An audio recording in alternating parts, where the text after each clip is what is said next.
did one of two things. People often would confess thinking that things were going to get better. So they would actually confess to a crime just hoping that the soldiers would let up on them, that if they confessed things would get better for them. They didn't. After they confessed things didn't get better, they got worse. Or their other option was, instead of confessing, I'm just going to jump. I'm going to jump, try to land on my head and kill myself. They began to have people that were trying to jump, and it's not a very high height, but people were attempting to commit suicide to just end everything. They actually put the barbed wire up to keep people from being able to jump out and commit suicide. That's why they put the barbed wire up later for that purpose. Because things got so desperate. People were in such desperate mind frame that they were trying to kill themselves. This prison block, these 3 floors were for more high-profile prisoners. You'll find on the bottom floor, you'll find some very crudely built, very quickly built brick mortar cells. They're very small cells. Second floor, you'll find some wooden cells. So if you want to go up to the second floor and see the wooden cells, are very small.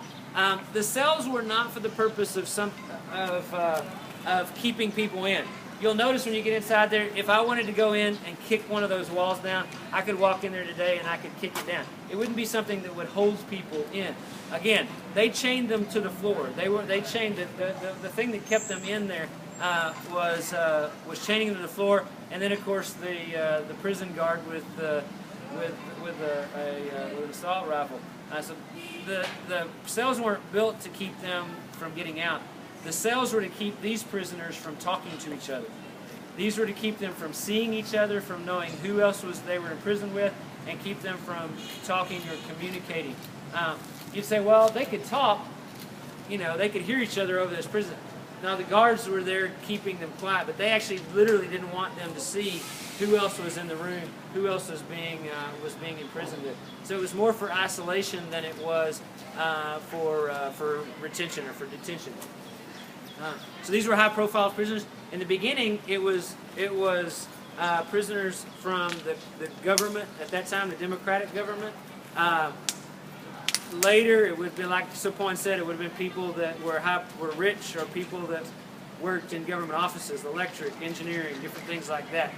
Towards the end of the period, 78 and 79, it actually was Khmer Rouge officials. Pol Pot and his men became very paranoid.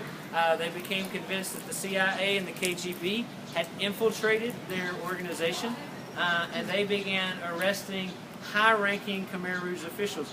And so, for instance, I think the Ministry of Interior was actually, the Khmer Rouge Ministry of Interior was actually, at one point, was held here, was imprisoned and later executed. So he actually began to turn on his own cadre and began to imprison here. So I'll let you guys kind of walk through, and we'll meet up at the end of that block.